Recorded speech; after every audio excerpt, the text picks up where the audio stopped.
त्रिकोणमिति की एक टॉपिक है जिसमें हम ये सवाल आपके सामने बता रहे हैं कि इनमें किस प्रकार से आंसर आते हैं। सबसे पहला सवाल है tan 1, tan 2, tan 3 इस प्रकार से tan 89 तक यदि कोई प्रश्न आ जाए तो उसका मान 1 होगा। 1 कैसे होगा? जब हम प्रश्न को हल करते हैं tan 1 और tan 89 का गुणनफल जब अपन त्रिकोणमिति के हिसाब से हल करते हैं तो 1 आता है। इसी प्रकार से tan 2 और tan 88 का भी 1 होगा।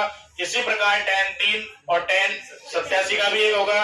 बीच में एक मान आएगा tan 45 का, तो उसका मान 1 होता है। तो सभी का गुणनफल 1 गुणा 1 गुणा 1 इस प्रकार से चलता जाएगा। 1 गुणा 1 गुणा 1, तो इस प्रकार से सभी को गुणा करने पर कितना उत्तर आएगा? 1। तो पहला जो सवाल है त्रिकोणमिति का tan वाला, tan 1, tan 2, tan 3, tan 89 तक यदि मान आ जाए तो उसका मान कितना होगा? 1। समझ में आ गया? आगे चलो। tan 0, पहले वाले सवाल में और इस सवाल में tan 0 का फर्क है। पहले वाला ऊपर वाला tan 1 से लेकर के tan 89 तक था, उसका मान कितना आ रहा था? 1। tan 0 का मान हम जानते हैं सारणी से कितना होता है? 0। तो इस पूरे का मान कितना हो गया? 1। इस पूरे का मान तो 1 हो गया। जब tan 0 का मान होता है 0, तो 0 को 1 से गुणा करेंगे तो कितना आएगा? 0। तो यदि इस प्रश्न में tan 1, tan 2, tan 3 इस प्रकार tan 89 तक हो तो उत्तर कितना आएगा? 1। ये tan 89 की जगह आगे भी बढ़ सकता है। tan जैसे अभी आ गया tan 179, तो 179 और tan 1 का मान तो 1 हो जाएगा।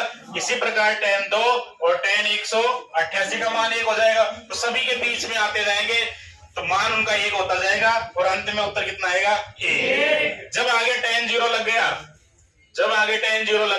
तो tan 0 की वैल्यू 0 होती है, इसलिए सब का मान पूरे का मान कितना हो जाएगा? 0। दोनों समझ में आ गए? इसी प्रकार आगे चलो कोट में। Cot 1, cot 2, cot 3 dot dot डॉट, ये कोट 89 तक। तो कोट 89 तक चलेंगे अपने।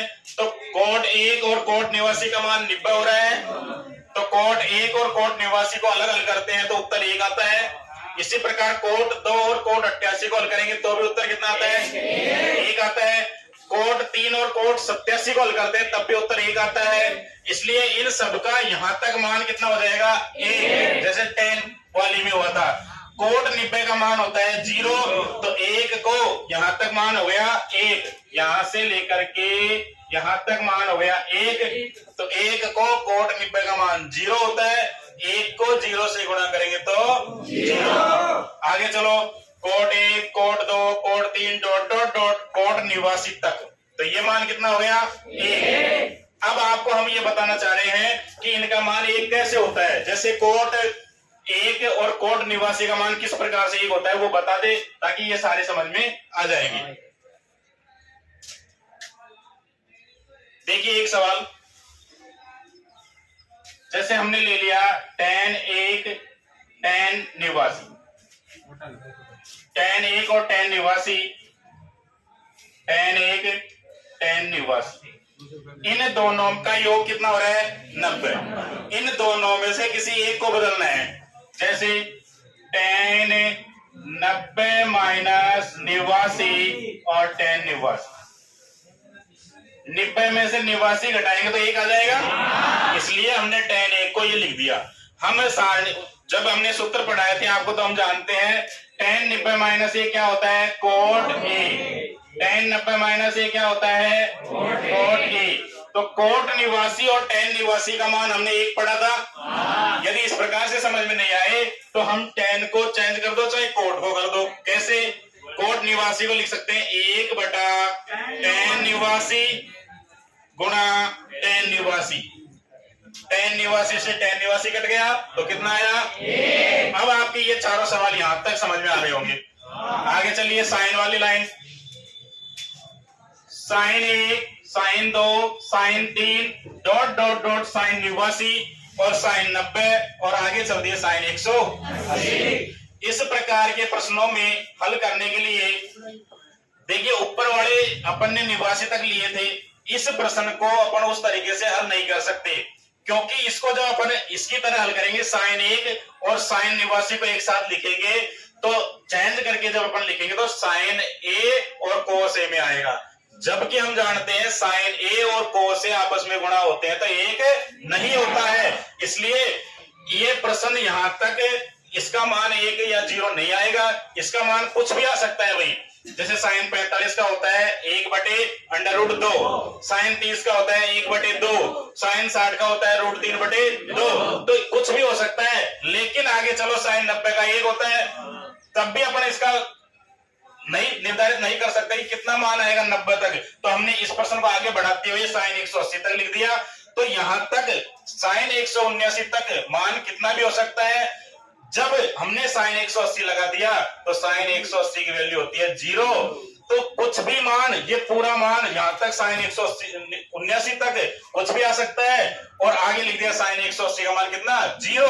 तो कुछ भी को 0 से गुणा करेंगे तो क्या आएगा 0। तो साइन 180 की वैल्यू 0 होती है।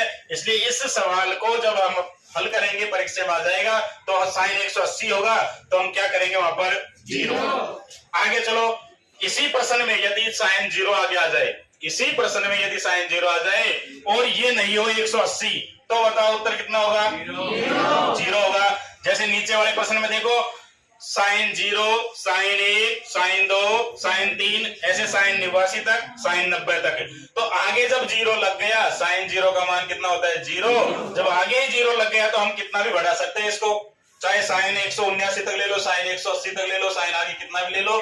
जब आगे 0 लग गया और 0 किसी भी संख्या से गुणा करते हैं तो क्या आता है 0। तो इसका उत्तर कितना आएगा 0। सेम इसी प्रकार कोस में चलते हैं, कोस 1, कोस 2, कोस 3, डॉट डॉट डॉट, कोस 89 और कोस 90।